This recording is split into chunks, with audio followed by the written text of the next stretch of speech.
Pemirsa, saksi-saksi yang hadir dalam rekapitulasi penghitungan suara tidak menyampaikan komplain atau keberatan yang berarti, tapi kubu Prabowo Sandi menuding adanya kecurangan dan menyatakan menolak hasil pemilu. Untuk membahas masalah ini telah bergabung dari luar studio Komisioner KPU Ilham Saputra dari Gedung KPU Jakarta. Pak Ilham, selamat sore. Ini mengenai narasi ataupun tudingan kecurangan dari kubu Prabowo Sandi. Apakah pada saat proses rekapitulasi, saksi-saksi ada kemudian yang menyatakan keberatan ataupun menyandingkan data adanya kecurangan? Tadi tidak ada saksi Gerindra atau saksi dari 02 yang kemudian berkeberatan. Walaupun dari hari pertama ada memang catatan-catatan terhadap penyelenggaraan pemilu di beberapa daerah yang dikemukakan oleh saksi 02 dan juga dari saksi-saksi lain, ya, tidak hanya 02 tapi juga TKN 01, partai politik peserta pemilu 2019 mengemukakan keberatan-keberatan yang mungkin atau kemudian penjelasan-penjelasan dari KPU provinsi yang sudah menyelesaikan rekapitulasi di tingkat nasional. Jadi misalnya saja pertanyaan-pertanyaan lebih kepada kenapa misalnya surat suara yang tidak sahnya ini banyak sekali, kenapa kemudian pemilih khususnya kok banyak sekali gitu melonjak, kemudian kenapa di beberapa tempat partisipasi publiknya itu sangat tinggi gitu kan. Kemudian juga penggunaan surat suara dengan kehadiran pemilih kok ada ketidaksesuaian. Nah, lebih kepada itu. Nah, kemarin juga beberapa hari seperti terjadi di Kalimantan Barat, di Maluku Utara dan beberapa tempat lain ada diskusi tentang surat suara yang berbeda antara dua partai. Jadi ada kursi terakhir yang kemudian ada partai yang keberatan dengan merasa bahwa surat suaranya dikurangi atau digerus oleh partai lain. Nah, tetapi kemudian dalam mekanisme rekapitulasi di tingkat nasional, kita hanya bisa menyandingkan pada level DB1 atau kemudian form rekapitulasi di tingkat kabupaten kota. Jadi tidak lagi kita bawa ke DA kecamatan atau ke C1. Nah, kemarin sudah disandingkan. Nah, kami juga sudah disepakati bersama Bawaslu dan juga kepada saksi, jika kemudian dalam sandingan data tadi tidak diketemukan atau kemudian ada ketidaksamaan, maka bisa dilihat tadi data KPU dengan data Bawaslu yang ditetapkan. Tapi pengalaman kemarin data Bawaslu dan data KPU selalu sama. Jadi teman-teman yang keberatan dengan hasil penyandingan data tadi bisa melaporkan kepada Bawaslu Republik Indonesia terkait dengan dugaan pelanggaran yang dilakukan oleh KPU provinsi maupun KPU RI. Nah, tapi kemudian juga dicatatkan dalam form keberatan DD1 yang ada di rekapitulasi di tingkat nasional. Tapi dalam kemudian mengambil keputusan untuk mensahkan hasil rekapitulasi setiap provinsi, artinya ini sudah melewati ataupun melewati dan kemudian disepakati oleh semua pihak dari KPU, Bawaslu dan juga saksi-saksi, seperti itu Pak Ilham? Iya, tentu saja. Kan ketika disahkan kita bertanya kepada para saksi, bertanya kepada Bawaslu provinsi, kepada KPU provinsi dan KPU dan juga kepada Bawaslu RI.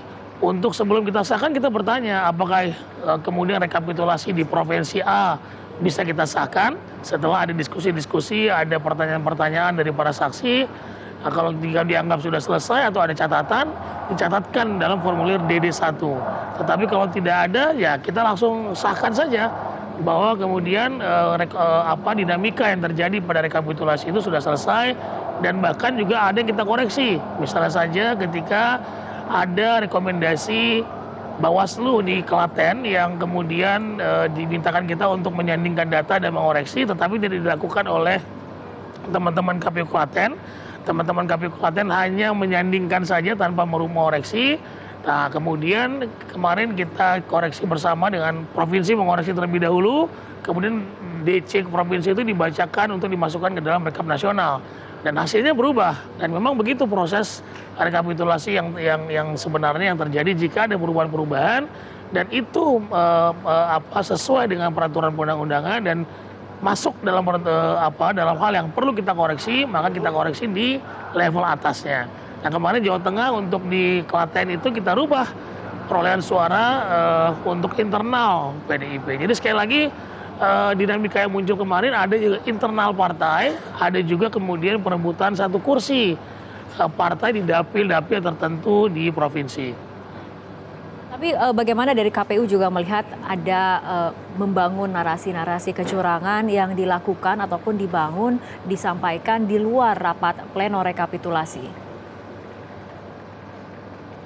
Ya, buat kami sekali lagi jika ada kemudian dugaan kecurangan, dugaan pelanggaran yang dilakukan oleh penyelenggara pemilu, silakan saja, sudah ada kanalnya masing-masing yang diatur dalam Undang-Undang Nomor 7 Tahun 2017. Jika ada pelanggaran administrasi, silakan laporkan kepada Bawaslu.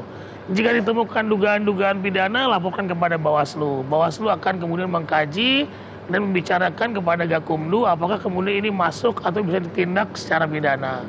Jadi kanal-kanalnya sudah ada. Jika penyelenggara pemilu kemudian dianggap melanggar sumpah atau melanggar etik, ada DKPP, Dewan Kehormatan Penyelenggara Pemilu. Jadi sekali lagi bahwa semuanya sudah diatur dalam peraturan perundang-undangan yang di Undang-Undang 7 2017. Jika ada pelanggaran etik, jika ada pelanggaran administrasi, dan juga ada pelanggaran pidana. Dan nanti bahkan juga ada, jika nanti ada perselisihan hasil pemilihan umum, itu bisa dibawa ke Mahkamah Konstitusi. Ya, Pak Ilham, ini ada juga pernyataan mengenai menolak hasil pemilu. Bagaimana tanggapan dari KPU? Apakah ini bisa mengganggu rekapitulasi? Kita akan membahas mengenai masalah ini, Pak Ilham, tapi kita ikuti jeda berikut terlebih dahulu. Pemirsa, kita akan kembali melanjutkan perbincangan bersama Komisioner KPU Ilham Saputra yang bergabung dari Gedung KPU Jakarta. Pak Ilham, dengan adanya pernyataan mengenai menolak hasil penghitungan suara yang dilakukan oleh KPU, bagaimana tanggapan dari KPU sendiri dan apakah ini bisa mengganggu proses rekapitulasi? Sama sekali tidak mengganggu ya, karena memang dalam peraturan perundang-undangan menyatakan jika saksi keberatan, ya hanya cukup dicatatkan saja dalam form keberatan saksi, dan kemudian jika ada hal-hal memang yang dianggap penting untuk ditindaklanjuti, bisa dilaporkan kepada Bawaslu atau juga nanti kemudian dijadikan bahan dalam persidangan PHPU, perselisihan hasil pemilu di Mahkamah Konstitusi.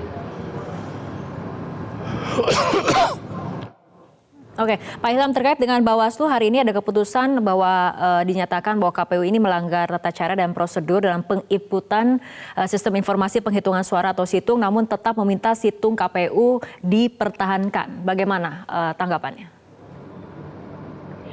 Ya ini kan bagus ya, artinya tidak ada masalah dengan situng kita, bahwa situng kita ini adalah bagian dari transparansi penyelenggaraan pemilu yang kemudian bisa diakses oleh masyarakat. Jadi masyarakat bisa mengakses formulir C1 kami ya, dimanapun TPS berada gitu ya, bisa dicek, bisa dikoreksi, bisa dilihat ya, kemudian bisa digunakan sebagai pembanding sebetulnya. Tetapi sekali lagi bahwa terkait dengan adanya pelanggaran administratif tentang input data, ya segera kita akan perbaiki, kita akan jalankan putusan Bawaslu tersebut, walaupun sampai sekarang kita belum menerima salinan aslinya gitu ya. Tetapi sekali lagi ini adalah bentuk, kita menganggap bahwa ini adalah bentuk dukungan Bawaslu agar kemudian penampilan situng kita bisa jadi lebih baik, agar kemudian transparansi kita juga jadi lebih baik. Oke, sampai sejauh ini sudah ada 27 provinsi yang rekapitulasi suaranya sudah selesai dilakukan. Ini untuk provinsi-provinsi lainnya, targetnya apakah kemudian masih tetap akan nanti 22 Mei akan diumumkan secara resmi sesuai dengan jadwal yang dirilis oleh KPU? Ya, kita optimis akan selesai pada tanggal 22 ya, karena sekali lagi tinggal beberapa daerah saja yang belum, yaitu Sumatera Utara, Riau, Papua, Papua Barat, Sulawesi Selatan, dan Maluku. Ya, tinggal 6 lagi, dan DKI, tinggal 7 lagi yang belum datang ke Jakarta untuk menyampaikan rekapitulasi tingkat nasionalnya. Tetapi Papua Barat sudah menghubungi saya tadi bahwa mereka akan berangkat besok. Tinggal bagaimana nanti kita melihat kesiapan, apakah besok langsung kita bacakan rekapitulasi untuk Papua Barat. Juga Sulawesi Selatan. Sulawesi Selatan tadi mengatakan bahwa malam ini akan selesai rekapitulasi di provinsi. Nah, jika kemudian mereka berangkat besok, nah kita juga akan kaji, akan lihat kembali apakah kemudian kita bisa bacakan besok atau kita lihat perkembangan berikutnya. Tetapi semoga sekarang masih tanggal 16 ya, saya kira masih ada waktu 6 hari untuk kemudian menyelesaikan rekapitulasi 6 daerah ini atau 7 daerah ini. Baik, terkait dengan proses rekapitulasi sendiri dari kubu BPN juga mengungkapkan ada pernyataan bahwa akan menarik saksi dari BPN dalam proses rekapitulasi. Bagaimana pandangan KPU? Ya itu hak siapa saja untuk kemudian tidak hadir saksinya, mau menghadirkan saksinya, mau tanda tangan atau tidak, itu hak peserta pemilu, tidak ada masalah dengan itu. Ya jadi kami menghormati sikap ya para peserta pemilu yang ingin kemudian menyatakan bahwa dia tidak ingin menghadirkan saksinya dan sebagainya, silakan saja. Tetapi sampai hari ini tadi saksi dari BPN 02 masih hadir dan masih mengomentari rekapitulasi yang kami laksanakan tadi. Baik, terima kasih Pak Ilham Saputra, Komisioner KPU telah berbincang bersama kami dalam Prime Time News.